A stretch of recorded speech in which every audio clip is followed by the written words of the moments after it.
Hello friends, welcome to education library. Education library में आपका हार्दिक स्वागत है।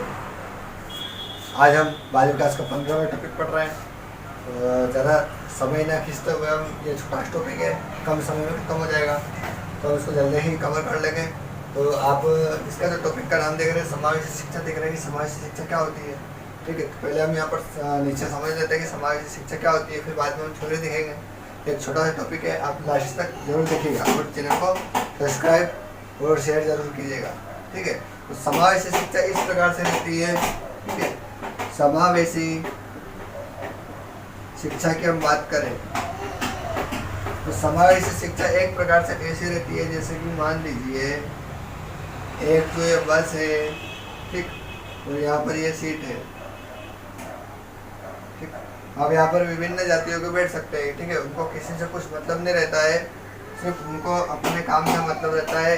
ऐसा कि ऐसा एक क्लास रहती है।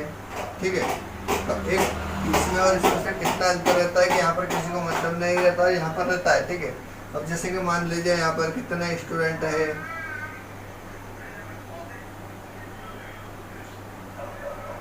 ये आपको मैं चित्र बता रहा हूँ। इस चित्र के आधार पर आपको पूरा समझ में आ जाएगा यहाँ पर कि समावेशी शिक्षा किस प्रकार की रहती है।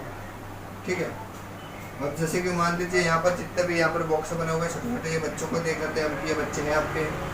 ठीक, अब जो बच्चे हैं विभिन्न जातियों से, विभिन्न वर्ग से और विभिन्न प्रकार के शारीरिक या मानसिक विकास के अंतर्गत आते हैं। ठीक है, अब ये सभी अगर एक साथ पढ़ेंगे तो वही जो आप अध्यापन करवा रहे हैं वही वह समावेशी शिक्षा के अंतर्गत आता है। समावेशी शिक्षा के अंतर्गत किस प्रकार से आता है, हम थोड़े में देखेंगे कि शिक्षा में समावेशन से तात्पर्य है कि सभी बच्चों की शिक्षा एक साथ एक ही विद्यालय में। ठीक है, सभी बच्चे जो रहते हैं, ये सभी बच्चे जो भी रहते हैं उनका एक साथ एक ही विद्यालय में हो। ठीक है, इसके अलावा देखेंगे शिक्षा का समावेशीकरण यह बताता है कि सभी बच्चों का समान शिक्षा प्राप्ति का अवसर मिलना चाहिए। इसका तात्पर्य यह है कि आप सारे बच्चों को एक साथ पढ़ाएंगे एक ही जगह पर एक ही विद्यालय में, और सभी को समानता के नियम, जो समानता का नियम हमने पढ़ा है।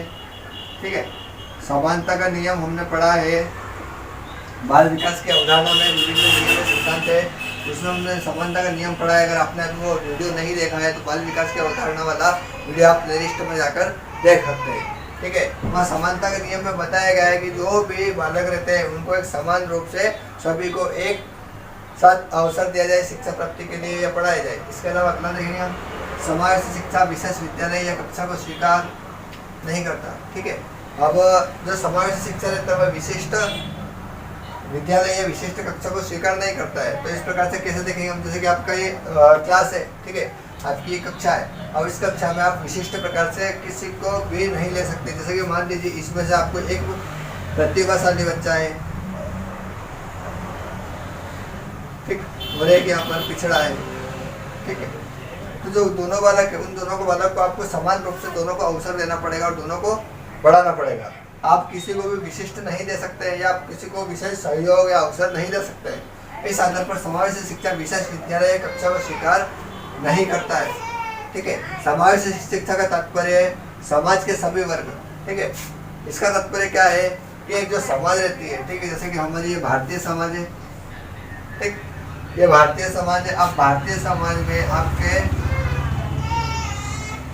सभी वर्ग रहते हैं। सभी वर्ग किस प्रकार से रहते हैं, देखो, सामान्य रहते हैं, सामान्य वर्ग रहते हैं। ठीक है, निर्धन रहते हैं। जो निर्धन हम किसको बोलते हैं, गरीब को बोलते हैं। ठीक है, पिछड़े रहते हैं, निर्धन रहते हैं, वंचित रहते हैं। अब वंचित किस प्रकार के रहते हैं कि आप जो पढ़ रहे हैं, ठीक है, जैसे कि मैं आपको अभी पढ़ा रहा हूँ और आप उसको समझ नहीं पा रहे किसी कारणवश त्रुटि के कारण, तो आप वंचित हो रहे हैं उस टॉपिक से। ठीक है, वंचित होना, पिछड़ा हो जाते हैं, पिछड़ जाते हैं। जो आप जैसे कि मान लीजिए एक जो क्लास है, क्लास में जो पिछड़ रहा है बच्चा, उसको समझ में नहीं आ रहा है, वो पढ़ नहीं पा रहा है, तो पिछड़ रहा है उसके पाठ्यक्रम से, पाठ्य वस्तु से, या फिर अनुसूचित जाति व जनजाति।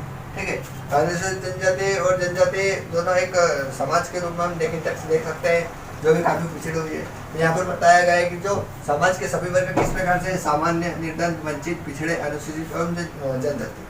ठीक है, इस आधार पर जो बालक रहते हैं उनको सभी को समावेशी शिक्षा में दिया जाता है। अब क्या है आगे, मुख्य बच्चों को शिक्षा की मुख्य धारा में जोड़कर, ठीक है, आप जो समाज के वर्ग है, सभी वर्ग है, उनको आपको मुख्य शिक्षा के लिए मुख्य धारा में जोड़ना है, ठीक है, उनको सामने लाना है, उन्हें शिक्षा का एक समान अवसर उपलब्ध कराना है, ठीक है। आप जो बच्चों को ला रहे हैं, सभी वर्ग जो है उनके बच्चों को अगर ला रहे हैं तो समाज में आपको सभी को समानता के नियम के आधार पर सभी को समान अवसर देना जरूरी है। इसके अलावा एवं विकास की मुख्य धारा में लाना है, ठीक है। आप जो उसका संवेगात्मक, मानसिक या शारीरिक विकास होता है तो उसमें आपको मुख्य धारा, विकास की जो मुख्य धारा रहती है उसमें आप सभी वर्गों को लाना जरूरी होता है। समाज से शिक्षा, समाज में, ठीक है, अगर समाज से शिक्षा हो रही है और समाज से शिक्षा में आप समाज जो रहती है उसमें आप एकता भी ला सकते हैं, ठीक है। अगर मान लीजिए देखिए यहाँ पर सारे बच्चे और सारे बच्चे अगर सभी मिलजुल कर पढ़ते हैं, मिलजुल कर खाना खाते हैं तो वहाँ पर एकता बढ़ती है, सभी के बीच में समानता भी होती है या फिर बंधुता भी बढ़ती है, ठीक है, को बढ़ावा देती है, ठीक है। जो समाज से शिक्षा रहती है वह एकता, समता और बंधुता को बढ़ावा देती है। आगे देखेंगे हम, समाज से शिक्षा शारीरिक तथा मानसिक रूप से बाधित बालकों को, ठीक है, जो समाज से शिक्षा रहती है वह क्या रहती है, शारीरिक रूप से जो कमजोर है, ठीक है। शारीरिक रूप से कमजोर किस प्रकार के, जैसे कि मान लीजिए अभी अधिगम क्षमता पढ़ेंगे हम, जैसे डिस्लेक्सिया है, फिर डिस्ग्राफिया है, डिसलेक्सिया है या फिर डिस्कैलकुलिया है। इस आधार पर शारीरिक जो रहते हैं, शारीरिक प्रकार अगर मान लीजिए हम अगर बैठे यहाँ पर तो विकलांग रहते हैं, ठीक है, दृष्टि दोष रहते हैं या फिर वाक दोष रहते हैं, ठीक। इस आधार पर विकलांगता के आधार पर बहुत सारे रहते हैं, जैसे कि किसी के हाथ पांव काम नहीं कर पाते या किसी का मस्तिष्क में विकार रहता है, ठीक है। इस आधार पर भी आप शारीरिक, समाज शिक्षा शारीरिक विकास में भी सहायक करती है, ठीक है। मानसिक रूप से, ठीक है, मानसिक रूप से जो मानसिक विकास रहता है, बुद्धि रहती है, उस आधार पर भी बाधित बालकों को सामान्य बालकों के साथ सामान्य कक्षा में विशिष्ट सेवा देकर, ठीक, थोड़ा थोड़ा समझेंगे हम, बहुत बड़ी बड़ी लाइन है, ठीक है। मैं आपको यहाँ से वापस से बता देता हूँ। देखिए समाज से शिक्षा जो रहती है, समाज से शिक्षा में आप जो बालक रहते हैं उसमें शारीरिक दोष और मानसिक रूप से जो दोष रहते हैं उससे जो बाधित बालक रहते हैं, ठीक है, जैसे किसी का मानसिक विकास सही नहीं रहता है ना, किसी की पिछड़ी बुद्धि रहती है या फिर किसी का शारीरिक विकार रहता है किसी प्रकार से, उन बालकों को सामान्य बालकों के साथ, ठीक है, जो दोष वाले बालक है उनको सामान्य बालकों के साथ, जैसे कि मान लीजिए इसमें कोई एक विकलांग बालक है, ठीक, और या कोई दृष्टि दोष भी है। अब इन जो विकलांग और दृष्टि दोष के लिए आप कुछ विशिष्ट विद्यालय या विशिष्ट कक्षा के लिए अगर आप प्रयास करेंगे तो काफ़ी खर्चीली हो जाएगी और काफ़ी पूंजी लगेगी, समय भी लगेगा और काफ़ी मेहनत भी लगेगी।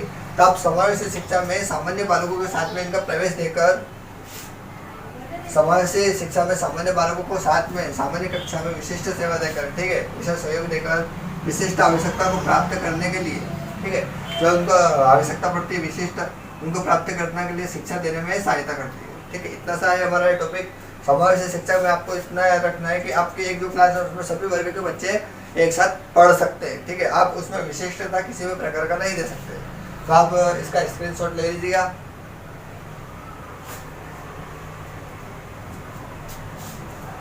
अगला पेज देखेंगे हम। अगले पेज में दिखाया गया है कि जो समाज से शिक्षा रहती है, समाज से विशेष शिक्षा में क्या आवश्यकता होती है उसकी या फिर उसका क्या महत्व रहता है। तो यहाँ पर हम देख रहे हैं कि समाज से शिक्षा मानसिक विकास की बात कर रहा है कि आप समाज से शिक्षा में बालकों को सभी को एकत्र कर अगर अध्यापन करवाएंगे तो बालक का मानसिक विकास अच्छा होगा, ठीक है।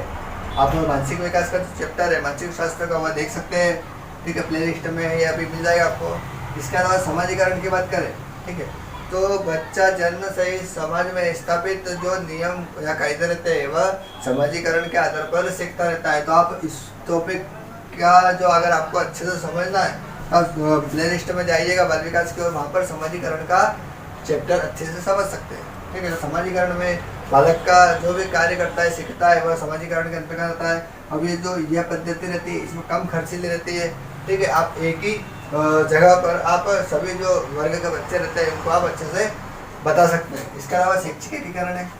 तो शैक्षिक एकीकरण का तात्पर्य ये है कि जो आप शिक्षा दे रहे हैं, ठीक है, शिक्षा एक प्रकार से आपको इधर भी हो जाएगा इधर भी हो जाएगा, ठीक, आप चारों दिशाओं में अच्छे से एकीकरण के रूप में बता सकते हैं। इसके अलावा समानता का नियम मैंने जो बताया है वो समानता के सिद्धांत के आधार पर समाज से शिक्षा रहती है, जिसमें हमको बच्चों को समान अवसर देना पड़ता है। अब उद्देश्य की बात करें तो उद्देश्य दिए गए हैं कि जो वंचित बालक रहते हैं या असमर्थ बालक रहते हैं उनको समाज में या फिर संस्कृति से जोड़ना।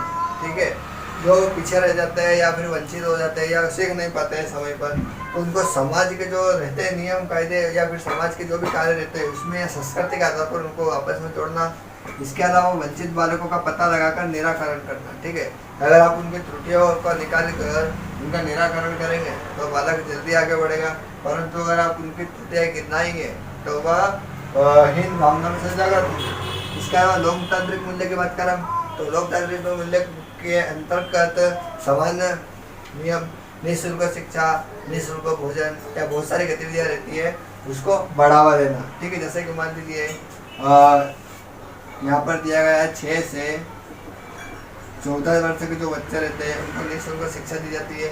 इसके अलावा यहाँ पर बहुत सारे ऐसे गतिविधियाँ हैं जो उसमें लोकतांत्रिक मूल्य के अंतर्गत आप बढ़ावा दे सकते हैं। देश के संसाधन जो रहते हैं उसमें मानवता का क्या प्रयोग रहता है उसमें समावेशी शिक्षा के अंतर्गत आप उसको अच्छे से उद्देश्य के रूप में बता सकते हैं। इसके अलावा स्वावलंबी भी बना सकते हैं। ठीक है, आत्मनिर्भर बनाना, स्वावलंबी बनाना इस प्रकार से रहता है कि एक बालक को आप जैसे समावेशी शिक्षा में आप कुछ पढ़ा रहे हैं और आपने एक प्रोजेक्ट या फिर आपने कुछ ऐसा काम दिया है कि वह खुद उनका काम स्वयं करे या वह आत्मनिर्भर बन जाए समय पर, तो उस आधार पर वह आत्मनिर्भर या स्वावलंबी बन सकते हैं। ठीक है, तो हमारा एक छोटा सा टॉपिक था आज का। अगर आपको वीडियो अच्छी लगी है तो आप लाइक करिएगा, सब्सक्राइब करिएगा चैनल को और शेयर जरूर करिएगा। अभी प्रैक्टिस सेट बाकी है, आप प्रैक्टिस सेट भी जरूर छुड़ाइएगा। अब हम प्रैक्टिस सेट को देख रहे हैं। प्रैक्टिस सेट में दिखाया गया है पहला प्रश्न जिसमें बताया कि जो विविध पृष्ठभूमि रहती है, अब विविध पृष्ठभूमि के जो वंचित बालक रहते हैं उसमें किसको सम्मिलित करते हैं हम। तभी अपने टॉपिक को अच्छे से समझा और उसमें विभिन्न वर्गों को बताया गया है। तो विभिन्न वर्ग में हमने निर्धन और गरीब बच्चे देखे थे। ठीक, निर्धन और गरीब बच्चे के अलावा हम अनुसूचित जाति और अनुसूचित जनजाति तीनों देखी थी। ठीक है, तो इस प्रकार से अगर आंसर आप देखेंगे तो यहाँ पर आपको चौथा आंसर सही मिल जाएगा क्योंकि सभी हमने देखे थे। अगला प्रश्न देखेंगे हम, तो अगला प्रश्न दिखाया गया है कि जो एक समावेशी विद्यालय रहता है उसमें क्या क्या होता है। देखो, विद्यार्थियों की नियोग्यता के अनुसार उनकी सीखने की आवश्यकता को निर्धारित करता है। ठीक है, इसके अलावा देखेंगे विद्यार्थियों की क्षमताओं की परवाह किए बिना सभी के अधिगम परिणामों को सुधारने के लिए प्रतिबद्ध होता है। शिक्षार्थियों के मध्य अंतर करता है और विशेष रूप से सक्षम बनाने बच्चों के लिए कम चुनौतीपूर्ण उपलब्धि लक्ष्य निर्धारित करता है। ठीक है, तो सी वाला गलत हो सकता है हमारा। ठीक है, इसके अलावा विशेष रूप से योग्य शिक्षार्थियों के अधिगम परिणामों को सुधारने के लिए विशेष रूप से प्रतिबंध होता है। ठीक है, तो डी भी अलग है क्योंकि हमने यहाँ पर सी और डी दोनों एक विशिष्टता की बात कर रहा है और एक चुनौती की बात कर रहा है। अभी अगला यहाँ देखेंगे नियोग्यता की बात कर रहा है, नियोग्यता भी काटेंगे हम। इसके अलावा अगर बात करें हम तो बी वाला आंसर सही हो जाएगा, तो बी वाला हम लगा लेंगे। इसमें बताया गया जो एक समावेशी विद्यालय रहता है उसमें विद्यार्थियों की क्षमता की परवाह किए बिना, ठीक है, अगर आप उनकी जो परवाह क्षमता जो रहती है उनकी परवाह नहीं कर रहे और सभी अधिगम परिणामों को सुधारने के लिए प्रतिबंध है तो वह समावेशी शिक्षा के अंतर्गत आता है। अगला देखेंगे हम समय की शिक्षा इंगित करती है। ठीक है, समय की शिक्षा किस प्रकार से इंगित करेंगे। देखो, सभी बच्चों के लिए एक समान शिक्षण विधि। ठीक, ये सही हो सकता है। आगे देख लेते हम, सामान्य बच्चों व भिन्न रूप से योग्य बच्चों के लिए एक ही स्कूल। ठीक है, अगला है सामान्य एवं विभिन्न रूप से योग्य बच्चों के लिए पृथक स्कूल। ठीक है, तो पृथक स्कूल की बात हो रहा है तो ये तो गलत हो जाएगा। सामान्य बच्चों में भिन्न रूप से योग्य बच्चों के लिए एक समान सुविधा, तो यहाँ पर 3 हमको कौन सा सही ज़्यादा बेटर लग रहा है तो हम वह देखेंगे। तो आपको यहाँ पर दिया गया है कि एक ही स्कूल सभी जो भिन्न और योग्य बच्चे रहते हैं उनको एक के रूप में बताना, तो अगर हमारा यहाँ पर आंसर बी वाला सही हो जाएगा। अगला देखेंगे हम प्रश्न। अगला प्रश्न दिया है कि अनुसूचित जनजाति के बालकों की शिक्षा के खराब स्तर के प्रमुख कारण कौन से हैं। ठीक है, आज के समय में देखिए समावेशी शिक्षा जो रहती है, समावेशी शिक्षा में सभी वर्ग के बच्चे पढ़ाए जाते हैं। ठीक है, और आज की पद्धति समावेशी शिक्षा के अंतर्गत ही विद्यालय में जारी है। अब यहाँ प्रश्न देख लेते हैं हम कि जो अनुसूचित जनजाति के बालक रहते हैं शिक्षा के खराब स्तर के प्रमुख कारण कौन से है, तो आप देखेंगे विद्यालय में इन बालकों की कम संख्या। ठीक है, सही है। पारिवारिक गरीबी भी रहती है। ठीक है, शिक्षा का प्रचार प्रसार न होना है। और चौथा है डी, तो आप यहाँ पर डी लगा लेंगे क्योंकि सभी हमको यहाँ पर सही लग रहे हैं। अगला प्रश्न देखेंगे। अगला प्रश्न दिया गया है भारतीय संविधान के अनुच्छेद 41-46 कृषि कल्याण से संबंधित है। ठीक है, जो अनुच्छेद बताया भारतीय संविधान का वो किसके हिसाब से सही है, तो यहाँ पर बताया कि आर्थिक रूप से पिछड़े व्यक्ति के लिए, दिव्यांग व्यक्ति के लिए, धार्मिक रूप से पिछड़े व्यक्ति के लिए या क्षेत्रीय रूप से पिछड़े व्यक्ति के लिए। तो हमने ये देखा था पहले तो यहाँ पर आर्थिक रूप से पिछड़ा हुए रहते हैं उनको निःशुल्क शिक्षा 41 और 46 के अंतर्गत दी जाती है। इसको 6 से 14 वर्ष के बालकों को शिक्षा प्रदान की जाती है। अभी आखिरी प्रश्न देखेंगे हम। आखिरी प्रश्न बताया गया है, एक शिक्षक को साधन संपन्न होना चाहिए, है ना। साधन संपन्न का अर्थ क्या होता है? देखिए, उनके पास पर्याप्त धन संपदा होना चाहिए ताकि उसे शिक्षण देने की जरूरत न पड़े, ठीक है। तो ये तो गलत है। उनका अधिकारियों के उच्च स्तर से संपर्क होना चाहिए, ये भी सही है, संपर्क होना चाहिए। पर अगला देख लेते हैं हम, उनको अपने विद्यार्थियों की समस्या का हल का पर्याप्त ज्ञान होना चाहिए, ठीक है। तो हमको ये सही लग रहा है। परंतु आगे देख लेते हैं हम, विद्यार्थियों के बीच उनकी प्रसिद्धि होनी चाहिए, ठीक। तो प्रसिद्धि की तो बात अलग है, परंतु हमको यहाँ पर सी वाला आंसर सही दिख रहा चाहिए, क्योंकि जो बालक रहते हैं, बालक की जो समस्या रहती है वह समस्या अगर शिक्षक सुधार पाता है तो वही धन संपन्नता के रूप में रहता है। अब बाल विकास अगर आप पढ़ रहे हैं तो बाल विकास में आपको सबसे अच्छा मैं एक ट्रिक बताता हूँ मैं, कि आप बाल विकास में कौन सा भी अगर चैप्टर पढ़ेंगे तो बाल विकास में आप आपके यहाँ पर जो भी बच्चे रहते हैं, ठीक है, जो भी बालक रहते हैं, जो भी बड़े व्यक्ति रहते हैं या आप खुद हो, जो भी यहाँ पर टॉपिक या फिर कुछ भी हम ऐसी चीज़ें पढ़ते हैं जिसमें हम अगर अपन खुद पे उसका प्रयोग करेंगे, उसका कंपेयर करेंगे तो हमको वो टॉपिक जल्दी समझ में आएगा। तो हमारा आज का ये टॉपिक ऐसा था। अगर आपको अच्छा लगा तो आप लाइक करिएगा, शेयर करिएगा और सब्सक्राइब जरूर करिएगा। धन्यवाद।